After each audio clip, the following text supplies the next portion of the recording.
So, now that Scully has quite literally stepped in the proverbial dog ship on Apple's behalf, here's what happens.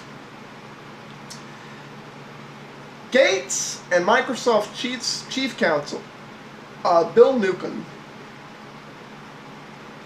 flew to Apple and met with Scully in Apple's boardroom. Sorry, I got off camera there. Here was what happened. Basically, Microsoft wanted to keep Apple as a customer. That was the main reason Bill and his attorney were there. Because, like I said, they made a shitload of money dealing with Apple. You know, Apple's basically just bitch slapped them and tried to really screw with them. Scully, on the other hand, can't let this little crappy startup, wildly successful IPO, interfere with things. So here's what happened. To keep all, so Microsoft would keep supplying AppleSoft Basic, would keep supplying the Z cards, would keep supplying Word and Excel and everything else. Scully basically wanted a concession. So here was the deal. Scully said, okay, we won't sue you. They had no case, by the way. But so there's no misunderstanding here that it's our technology. We invented it. We're going to license you the Macintosh GUI. We're going to license elements of the Macintosh GUI to you for Windows 1.0 and its future developments. In exchange, Microsoft isn't going to give Word or Multisign to anyone else but Apple for 2 years.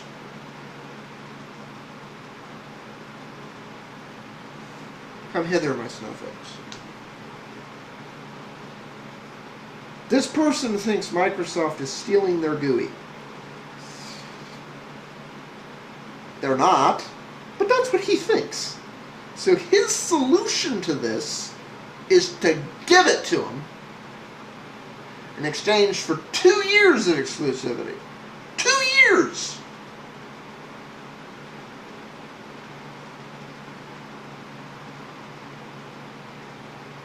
Is it any wonder that Microsoft, you know, Bill Gates said, yeah, sure, we'll do that.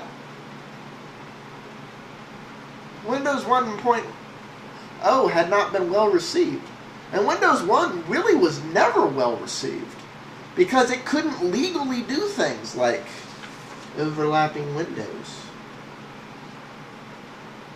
It had to do other things. Had to have a taskbar and do other things. So, of course he said, sure. Now, Scully has Apple counsel draft this agreement, which Microsoft then signs. So Apple suggested this solution, and it was basically Scully did. And Scully, under the advice of Scully and Apple's attorneys, this agreement was drafted up. Okay, let's set the Wayback Machine forward. It's now 1987. Let's count. 1986, 1987. Oh, look, it's 2 years later. It's quite literally 2 years later. It's November. It's things are going good. This thing called Windows 2.0 is unveiled. It's released on November 1st, 1987. Windows 2.0 is Windows 1.0, but with overlapping windows and all the elements of the Macintosh GUI that Windows 1.0 could not legally have before this agreement was signed. And there's an announcement when Windows 2.0 comes out. It's gonna have Word and now Excel. They're gonna be available for it.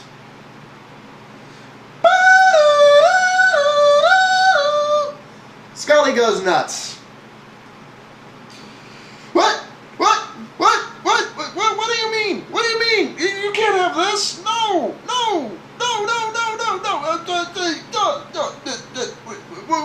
We're gonna sue you. You can't do this. Don't stop. In Scully's mind, 2 does not come after 1. I know, crazy. In Scully's mind, version 2 of a software is not a continued future development of version 1.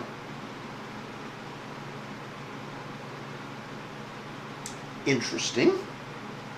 And this is what the Apple fanboys obsess about. They go, the ones who even acknowledge that this agreement existed. A lot of Apple fanboys want to pretend that there was never any licensing agreement here. The ones who acknowledge it exists says it was for 1.0 only, and Microsoft stole it and kept doing it in 2.0. That's not what the agreement says. If that's what the agreement was supposed to say, Apple's lawyers should have drafted it to say the Macintosh GUI elements will be licensed to Windows 1.0 only. No, they said Windows and all future development. Of course, it still would have happened. It's just instead of being called 2.0, it would have been called Windows 1.2. It would have been called Windows 1.8.2 or something. You know, they would have used that numbering system. You know, Linux has continued to develop for the last decade under version 2.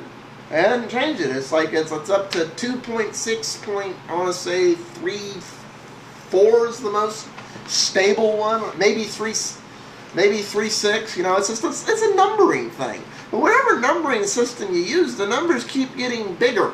Except in Scully's mind. The real rub was Excel and Word were going to come over, and they're like, oh, wait a minute, we have exclusivity on this. No, you had 2 years of exclusivity. Time's up. It expires next month. So of course Microsoft's going to sell it on their own software now. They don't have to sell it to you only now. Well, Scully didn't react to this botching very well. Scully, the person who had been hailed as saving Apple and being good and successful for him, who's now in charge of Apple, throws a tantrum. Goes, the legal hoopla starts. 1988, Apple filed suit against Microsoft in federal court March 17th, 1988, for violating Apple's copyright on visual displays. Apple also filed suit against HP New Wave Environment because they ran Windows 2.0. Doesn't this sound familiar? Doesn't this sound just like Apple suing HTC over Android? Doesn't this sound damn familiar? I'm up on time now. So, do one last part on this.